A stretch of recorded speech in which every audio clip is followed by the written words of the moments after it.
नमस्कार, आप देख रहे हैं संगम टीवी। मैं हूं आपके साथ अजय प्रजापति। देखेंगे इस समय हम उत्तर प्रदेश के हमीरपुर जनपद में मौजूद हैं, जो आप देखेंगे गोल चबूतरे में हैं। यहाँ पर एक महिला है जो गोल चबूतरे में बैठी हुई है अपनी मांग को लेकर के। आइए चलते हैं, जरा जानकारी जुटाने का प्रयास करते हैं। क्या कारण है आज इन्हें गोल चबूतरे में बैठने के लिए मजबूर हो गई हैं।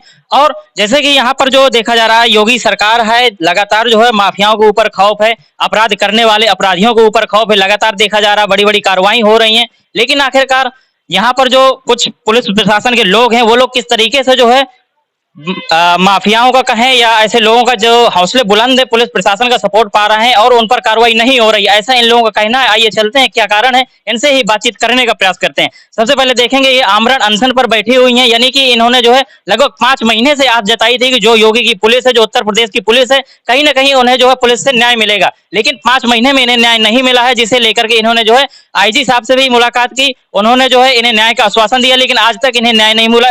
इस कारण इन्हें जो है इस गोल चबूतरे में इस जो है तपती धूप में बैठने के लिए मजबूर हुई। आप देखेंगे यहाँ 17 मई की ये घटना थी, जो इनके पति की हत्या की गई थी, जिसमें सारा कुछ स्पष्ट हो चुका है। हत्या इन लोगों के द्वारा की गई, लेकिन इनका आरोप है पुलिस लगातार उनको बचाने का प्रयास कर रही है। आइए चलते हैं, थोड़ा बातचीत करने का प्रयास करते हैं। जी बहन जी, क्या नाम होगा?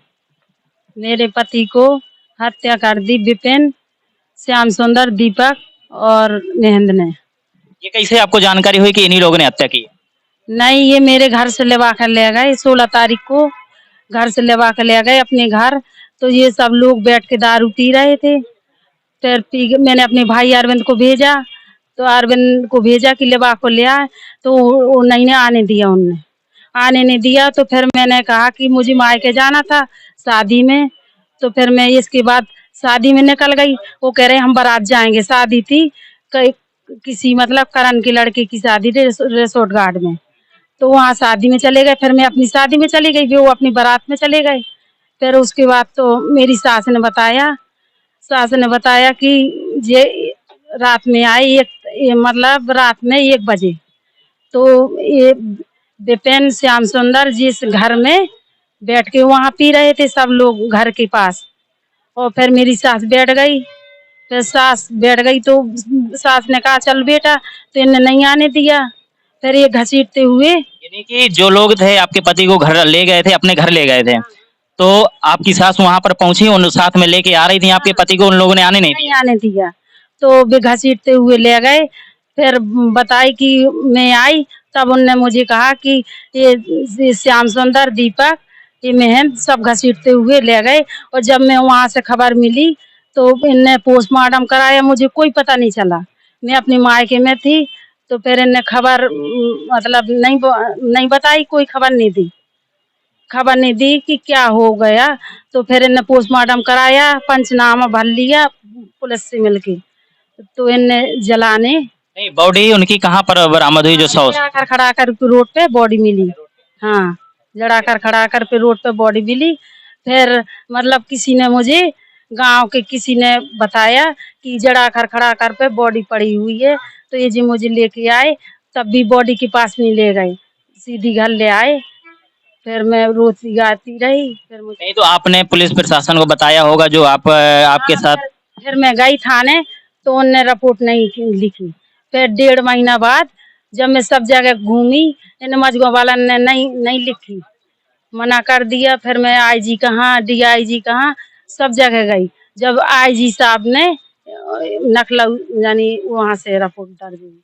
यानी कि यहाँ देखा जाता है शासन के द्वारा प्रशासन को सख्त निर्देश रहते हैं कि जो भी कार्रवाइयां हो जल्द से जल्द की जाए। जो भी थाने में एप्लीकेशन लोग लेकर के जाते हैं, तुरंत जो कार्रवाई की बात कही जाती है, लेकिन इनका कहना है कि लगभग 1.5 माह तक इनकी रिपोर्ट ही नहीं दर्ज की गई। जो प्रथम खाली 6 लाख रुपए ऊपर से नीचे तक पैसे। तो वो मतलब मेरे लड़के को, जैसे हम थाने जाते तो गाली गलौज देते, मैं वहीं पे बैठी रहूंगी, वो गाली गलौज करते मेरे लड़के को। तो फिर मैं भाग के आ जाती कि मेरे जाने से क्या फायदा जब गाली गलौज देते। तो अब आपकी रिपोर्ट दर्ज हो गई है? दर्ज हो गई। कितने दिनों बाद दर्ज हुई? ये 1.5 महीना बाद दर्ज हुई। अब क्या चाहती हैं आप? अब हम सोच रहे कि दूसरे थाने से ट्रांसफर हो गए। जब ये कुछ कर नहीं रहे तो क्या करेंगे बैठ। हम दूसरे थाने में ले जाना चाह रहे कि यानी कि जो दोषी हैं जिन्होंने आपके पति की हत्या की है, उनको अभी तक सजा नहीं हुई है? नहीं, वो अभी घूम रहे, अभी वहीं पे घर में बैठ के घूम रहे। हाँ अभी भी गाली गलौज देते, खेत बखरने जाते तो वहाँ भी गाली गलौज करते कि ससुरी तो मार डार है, कहीं गाँव यहाँ जाती, कहूँ DIG के पास जाती, यहाँ जाती, तो मेरा लड़का भी नहीं रह पा रहा, तो मैं क्या करूँ? मैं तो मुझे न्याय मिलना चाहिए। क्या लगता है योगी की पुलिस आपको न्याय दे पाएगी? क्यों नहीं दे पाएगी? फिर आप इतने दिनों से परेशान है अभी तक।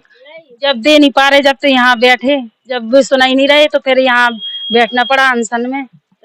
शायद यही कारण है कि योगी जी को भी अपनी एक सभा लगानी पड़ती है, जहां पर जैसे जनता दरबार का नाम दिया जाता है, जहां पर बैठ करके वो तमाम ऐसी समस्याओं को सुनते नजर आते हैं। अगर ये न्याय यही पुलिस प्रशासन से ही अगर हो जाए, जो जैसा जिनके द्वारा कृत्य किया जाता है उन्हें वैसी सजा हो जाए, तो कहीं ना कहीं यहाँ के लोग भी संतुष्ट नजर आएंगे और प्रशासन की तरफ भी कहीं ना कहीं एक जो है लोगों का सपोर्ट नजर आएगा। लेकिन सबसे बड़ी बात यह है कि कई महीने बीत जाने के बावजूद भी अभी इन्हें न्याय नहीं मिला है। अभी लगातार ये न्याय की आस में दर दर भटकती नजर आ रही हैं। फिलहाल और भी चलेंगे, कुछ जो सक्षम अधिकारी हैं उनसे भी बातचीत करने का प्रयास करेंगे। आखिर 5 महीने बीत जाने के बावजूद भी हमीरपुर पुलिस के हाथ खाली हैं, ऐसा क्या कारण है?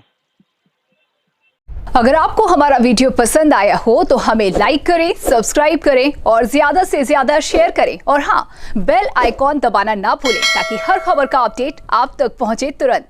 आप हमें इंस्टा, ट्विटर और फेसबुक पर भी फॉलो कर सकते हैं।